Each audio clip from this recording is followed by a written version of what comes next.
Hello everybody, I'm back again on a little bit of a different angle this time than usual. A little bit further away from the camera. I'm actually sitting on a bench. I'm here today to talk about a little program that I'm going to be releasing this week.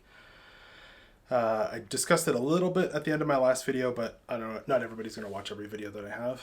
You can see my background, my desk, my beautiful board with a bunch of family pictures and a nice Assman license plate up there. So I'm going to just talk about a few things today. I'm not going to go in depth with the program. I'm going to just kind of talk about what to expect from it, how it's going to be broken down, what equipment you might need. You can get away with, I designed it so that you can get away with like pretty much a bare minimum kind of thing. And just some basics with fitness and stuff like that you may need to know, because I'm trying to have this be as beginner friendly as possible. It's the new year. I know a lot of people want to lose weight for the new year. A lot of people, myself included, are stuck at home. Gyms aren't open where I live and probably aren't open in a lot of places. Let's get to business. So the program that I'm going to do, I'm not going to really go too into diet and stuff for everybody because that's your own personal thing, and I'm not a nutritionist or anything like that. It's kind of your responsibility, I guess, in a way to find out what works for you. The biggest thing that I'm a proponent of is tracking your calories. MyFitnessPal, that's what I use. Super easy to use. I know that there's a few other alternatives out there that are really popular. Apparently Noom is really good. I know that Noom is like a paid thing, but I think that they also have a free version of the app. I'm not positive about that. There's lots of calorie counting apps. I just find that MyFitnessPal seems to have the biggest database. So when I go out to a restaurant, even anything like that, I can usually find what I'm eating, maybe unless it's like a small local restaurant, that's obviously not going to be on there. It's really good to get into the habit of counting your calories. The basis of if you want to follow any specific type of diet, you don't need to, but it's always calories in versus calories out. And what that means is eating less calories and expending more calories through exercise. If you're doing something like keto and you're not really counting your calories, you're not just going to magically lose weight because you're on keto. You can still very easily overeat things that are just healthy for you, like organic food. Sure, it's great if you can afford organic food. It is usually more expensive, but just eating organic food doesn't mean that you're going to lose weight. There's still calories and everything, and you can still overeat any of that stuff as well. So it's really important to get a grasp of how much you're consuming and finding out places where you don't necessarily know that you're consuming. Putting cream in your coffee, like stuff like that adds up. You don't think about it, like you're just putting a little bit of cream. But if you have 2 or 3 cups a day, putting 100, maybe 150 calories worth of cream and sugar in your coffee, that adds up pretty fast, right? So it's good for seeing where you can cut back and where you can save a little bit, and just being aware of what you're eating. So I would suggest doing that for sure. And before you start, there's a couple things that you can do just to kind of gauge your progress and see where you're at. It's really important to measure things out. So you can weigh yourself if that's something that you want to do. When it comes to weighing yourself, I would say it's really important to be consistent with it. I weigh myself once or twice a week. Keep in mind that your body weight can fluctuate quite a bit each day. So if you know that you've been eating well and you feel like you weigh yourself and the number is higher or not lower than you would have expected, try to weigh yourself again the next day, and always try to weigh yourself under the same conditions.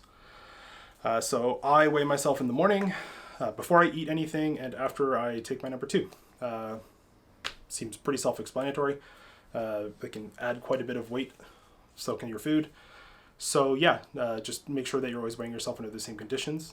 There's other ways that you can measure yourself as well. It's really good to take pictures. You see yourself every day, so your changes that you see in your body and your composition and stuff you might not notice. So taking pictures to see where you started versus where you ended up can actually be really beneficial. And it's just good for keeping you on track and staying motivated and seeing how much you've changed, all that good stuff. Additionally, you can actually, it depends on what kind of scale you have, or there's other measures that you can do it as well. You can measure your body fat. It's really not very difficult. Scales and stuff, like I have a scale that measures my body fat. It's not always totally accurate, but it gives you at least, it's going to be at least somewhat accurate. Like it gives you a rough number. The other thing you can do is get a set of calipers. You can get a really cheap set on like Amazon or bodybuilding.com and a bunch of places like that. Basically, you can find guides on how to do it online, but you pinch your fat and you weigh it, and based on how thick it is, it gives you a reading of your body fat percentage. And then the last thing is that you can just use a tape measure and measure yourself, right? Measure around your arm, see if you've lost any weight on your arm, your waist, your chest, your neck, your legs, anywhere you want. So it's important to know that you shouldn't always live and die by the scale, right? It's good to keep on track and see what you're doing and make sure that you are losing weight. But also a lot of times, especially when you're a beginner, you're going to be putting on a little bit of muscle because you're going to be lifting weights. So it's more important to keep track of how much body fat you're losing versus how much weight you're losing, because you're losing fat but you're putting on muscle. So it can kind of cancel each other out a little bit. So it's definitely good to have different measures. So actually, just going back a quick second, I just got up and grabbed it. But I have a tape measure here that I got from bodybuilding.com. I can just show you guys. Sorry, it's going to make a little bit of noise. It measures out. You put it in a loop like that, and then you press the button in the middle. It's a little star, and it'll tighten it. So it gives you a pretty easy and accurate way to measure your body fat if you're doing it by yourself. If you have a partner, you can just use a standard tape measure. It's pretty simple. And then those are the calipers that I mentioned. I bought those on Amazon, I think probably about 10 years ago, and I think they were $3. They're probably a little bit more expensive because I think they're a little bit more popular now. But yeah, like I said, cheap and easy to use. Another thing that's really important is making sure that you have your form as proper as you can. We're going to be we're working out from home, so the weight's going to be pretty low in general. But it's good to start with a low weight just to get used to the exercises, especially if you're a beginner. Form's really important. We don't want people getting hurt.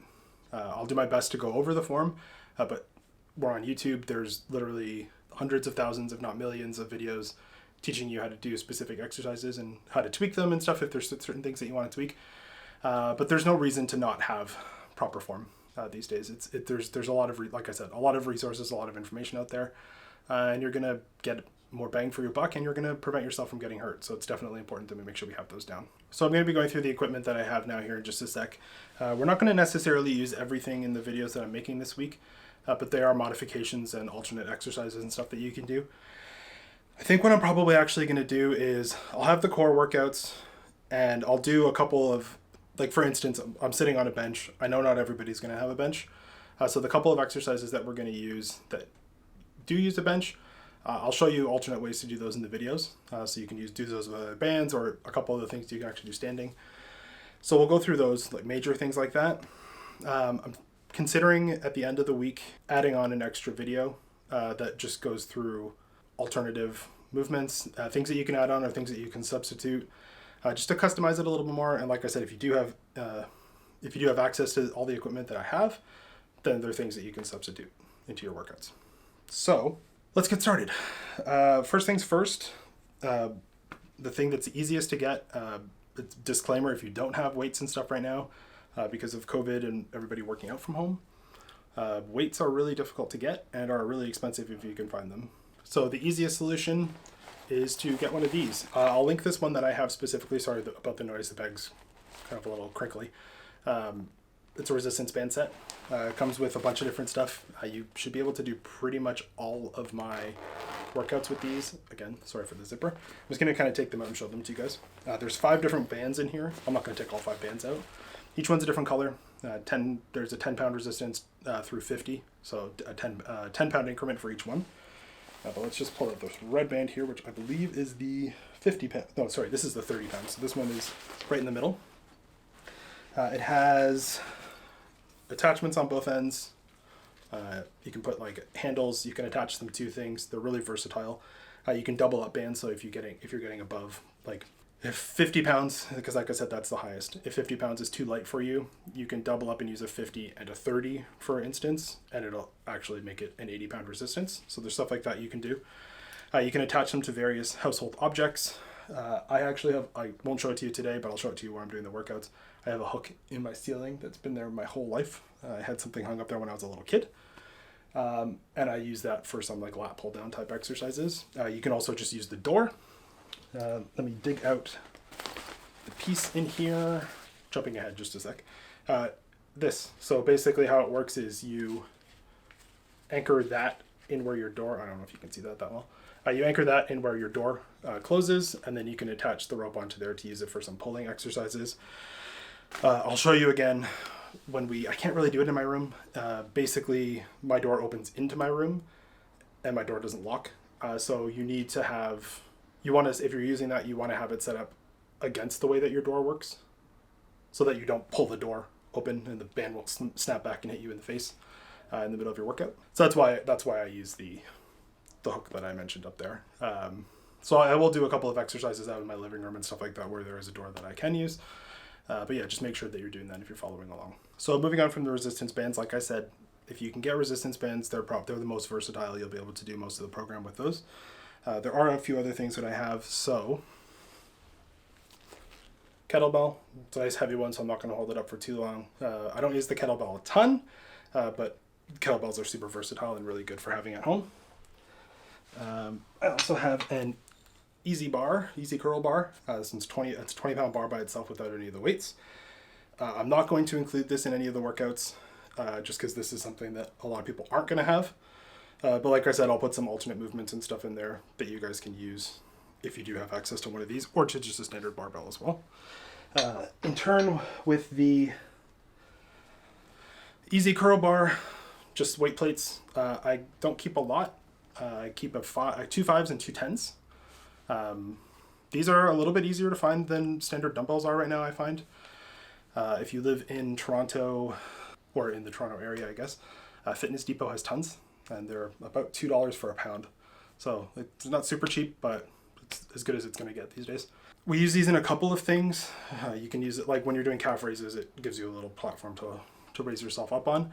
But these can also just double as a standard weight. So instead of buying a 5 and 10 pound dumbbell, you can just use, like if you need 5 pounds, you can just use that to curl, for instance. And then last but not least, dumbbells. Whatever weight you use is going to be up to you, what your strength level is, all that kind of good stuff. I have a 15, 20, and 25 pound set. So I've got a few that I can switch up. But yeah, these are pretty difficult to find, but we'll use those as well. So onto how the program is going to work, without getting too in depth and just giving a brief overview. Basically, I'm going to have it broken down into 4 days. So you can modify this if you want. If 4 days is too much, if you don't have enough time, or if you're just getting into the routine, you can do 3 instead. That's totally fine. The last day is optional. Or you can, if you want to make your other 3 workouts a little longer, you can tack a couple of exercises from the fourth day onto the other 3 days. Just to be clear, I'm not a certified personal trainer or anything like that. This is just a little program that I made for myself that I thought I would share, hopefully to motivate people or to help people find a little bit of help. So how it's going to work is 4 days, like I said. There's going to be a push day. And again, I'm going to talk about some really basic stuff here, just to help people out that are totally brand new. If you know this, feel free to skip ahead. But we're going to have a push day, a pull day, a leg day, and then we're going to have a core day. So what that means is push is a day where you use your muscles that you push. So your chest, your triceps, and your shoulders. Think about if you're pushing, those are all the things that you're going to use. It's best to work all those out together. The pull day is the opposite. Basically your back and your biceps and your rear delts, which is the back of your shoulders, anything that you would use to pull, right?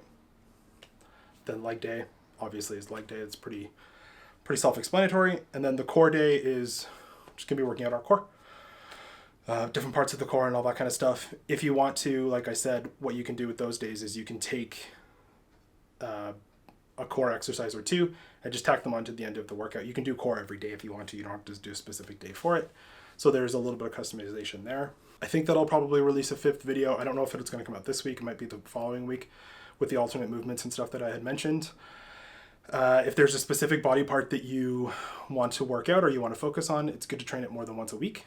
Obviously, it's going to grow more the more that you do it. Either add an extra day on if you want to do 5 days, or if you don't want to do the core day and you want to do like another day. I just suggest keeping the days spaced out. So, for instance, you need to give your body time to rest between your workouts. Say you want to add on a second leg day, I would suggest doing leg day first so that you do 2 more workouts before you have your second leg day so your legs have had time to rest. Don't do push, pull, legs. The other thing that's really important is always using progressive overload. Again, there's tons of videos and tons of resources that if you really want to look in depth about that, it's a really good thing to learn about. It's super important with lifting weights. But basically it just means adding a little bit more onto your workouts. So I have the workouts pretty simple. Pretty much the same rest times and similar rep ranges for everything. Because we're using lighter weights and we're working out from home, we're not going super heavy on anything. I mean, if you have a full gym setup, you probably don't need this video, but if you do, hey, great. You can go a little bit heavier, but there's different ways that you can improve that. So the easiest way is to add extra weight, but you can also add a few extra reps. You can reduce your rest time between sets. You can do an extra set. You can do a drop set at the end. Those are all the kind of more advanced things I'm not really going to go too into with this program. But there's plenty of ways aside from just increasing your weight that you can utilize. So I kind of touched on it there. I'll go back to it now. We're going to be focusing on doing higher rep ranges and kind of working out a little bit slower and keeping our muscles under tension and all that kind of stuff. As bro-y as this is going to sound, basically we're going to be chasing the pump as much as we can. When you're doing weightlifting, you want to get blood flowing into your muscles, recruiting extra fibers, breaking down and rebuilding, all that good stuff. And the best way to do that is to get as much, like I said, get as much blood flowing into your muscles as you can. Hence the higher rep ranges. You're going to get more of an impact with that with the lighter weights that we're doing as well. But yeah, it's just don't rush things, take them slow. Not too slow, obviously. I'll kind of give you an idea of when we're doing the workouts. But there's a lot of things that you see people doing in the gym. Like, for instance, when people do calf raises, a lot of people will bounce. But we're not going to do that. We're going to slow it down. We're going to come to a full stop each way, so that you're recruiting all the muscles that you need to. You're really going to feel it. It's good stuff. You're going to focus on doing that kind of stuff. Higher rep ranges, lower weight. The one thing that I'm not really going to cover, this is, again, something that's kind of up to you guys. I'm not going to be doing any cardio or any warm-ups and stretching for this program. I'm going to be doing it, but I'm not going to be having it on camera. If you want to do extra cardio or do some cardio during the week, that's on you. Whatever. Cardio is really personal, I find. There's a lot of different ways that you can do cardio, and different people like very different things. So I'm not going to say this is the best way. Do what you want. Be careful because it is cold outside. It's snowy. At least where I'm living. You can still go out and run. Just, like I said, be careful. The good thing, if you live in a house or an apartment, I guess that's pretty much what most people are going to be living in. But if you have access to stairs, it's an easy thing you can do. I live in an apartment building, so if you live in an apartment or condo, you don't want to go outside into the cold weather. Go into your stairwell and go up and down as many flights of stairs as you can. Go to the top. You can either take the elevator back down to rest or just walk back down. And just do that a few times. You're going to work up a great sweat. It's going to work up your legs. And it's a good way to get cardio without going outside and risking any injury or anything like that. And like I said, it's really important, obviously, to warm up. It's going to reduce your chances of injury, and it's just going to get you more primed for the workout to follow. I'm not going to be doing that on camera. There's tons of stretching, mobility workouts and stuff that you can find online and on Instagram and stuff like that. Maybe I'll post a link to one. I have a friend who posts some workouts and stuff like that, so maybe I'll check with him and make sure that he's cool with that.